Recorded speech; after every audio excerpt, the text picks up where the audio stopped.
Your higher self is the version of you that is grateful, the version of you that makes the best decisions for yourself, the version of you that has great habits and routines, the version of you that creates, manifests, believes in their potential and ability to bring forth your desires, manifestations at the highest results.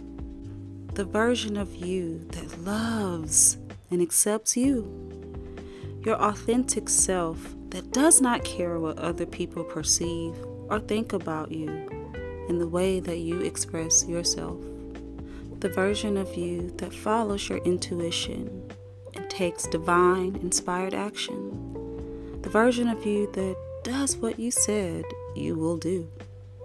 The version of you that takes great care of yourself mentally, spiritually, physically, financially, and most of all, emotionally. The version of you that accepts all as it is and sees the highest perspective.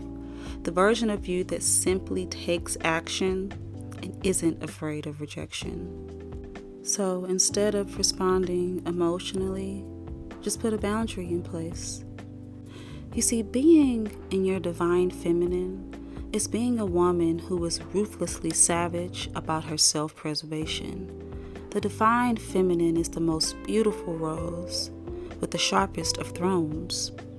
The true divine feminine will receive very little validation from the masses of women and men. Her validation is sourced from within. To truly embody divine femininity means you are always standing in your power. She is connected with herself, connected with her true soul's essence. She has high standards and she protects herself. She is balanced in her masculine energy because everyone contains both masculine and feminine energy. She is completely comfortable being alone and balanced in her own energy. She has boundaries in place and she knows how to use the word no to all low-quality experiences. She holds herself and her standards high. But you can't want more than what you're not willing to work for. If you succumb to the temptations of the world and jump into messy situation after messy situation with low vibrational people, your energy will be drained. They'll take your energy and use it to lure in all of the riches of the world while you fall deeper into spiritual bankruptcy. You see, no one can make you feel any type of way unless you allow them to. You don't have control over any people, and you shouldn't care to change their opinions about you. You do have control over your own thoughts, though, and your actions, and focus on those things. Self-assurance says that how others perceive you is none of your business and doesn't define who you are as a person. You don't need to be reassured by others to know your worth and walk in confidence. You will do you regardless of what other people think, unapologetically. So know the difference. Success is a matter of systems, babe, not milestones. You set in place systems whose consequences are what you want. Work on yourself in silence. Don't expect to be revered by others for your improvements. Improve yourself only, and don't involve yourself in messy interpersonal situations. Be above all the mediocrity, toxicity, and chaos around you. You don't owe a reaction or complicity to the people around you. You must master the art of believing in yourself. Nothing will propel you more forward in life than unwavering belief in yourself and your capabilities. This means rejecting any thoughts of self-doubt, of glorifying the input of others over your own, of seeing yourself as beneath others, or putting the considerations of others over your own, babe. You want to develop the type of confidence that is rooted so deeply within you that nothing can shake it. Having that type of confidence will keep you focused on the goal or mission and will keep you going when things get tough, because believe me, it gets tough sometimes. It won't allow the opinions of others to skew the path you have decided for yourself. A boundary that you need to develop is to learn that you don't owe an explanation to anybody else as to why you choose to live life the way you do, like the things you like, and be with who you want to be with.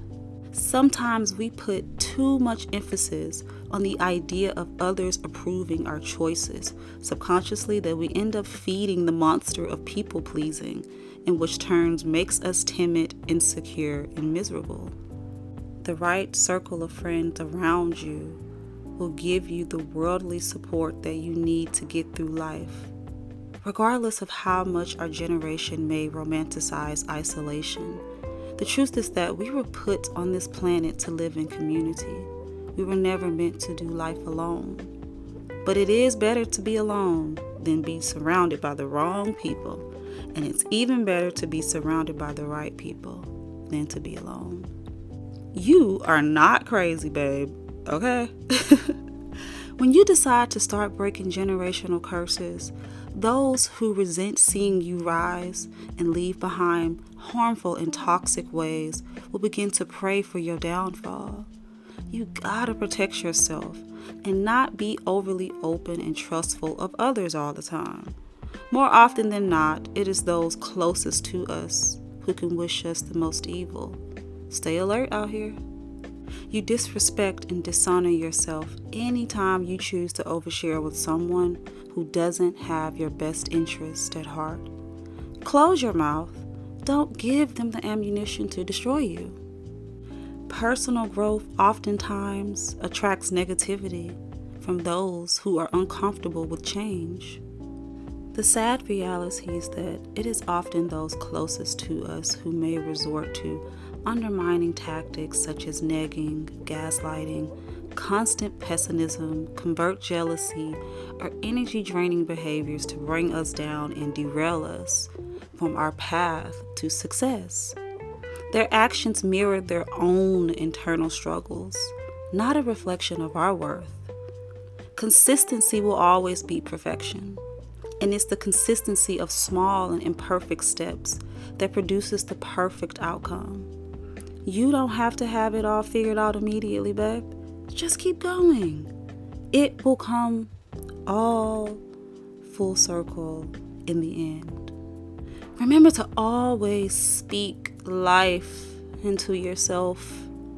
Our internal dialogue shapes our self-perception and, by extension, our identity. Too often we allow past traumas and misconceptions to color this dialogue with negativity. And I'm here to tell you it doesn't have to be that way. What if we could change this narrative? What if we could replace the negative self-talk with positive affirmations? Our words have the power to create or destroy, uplift or bring down.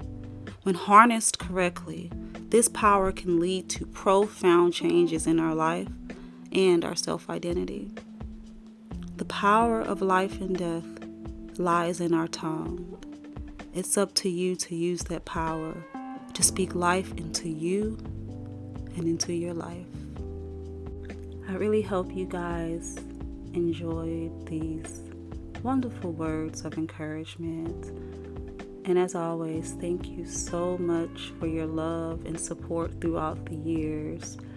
This journey wouldn't be as amazing as it is without you guys' support. Make sure you follow us on Instagram at Simply Sheneka and at Goddess Confessions. Until next time, my loves.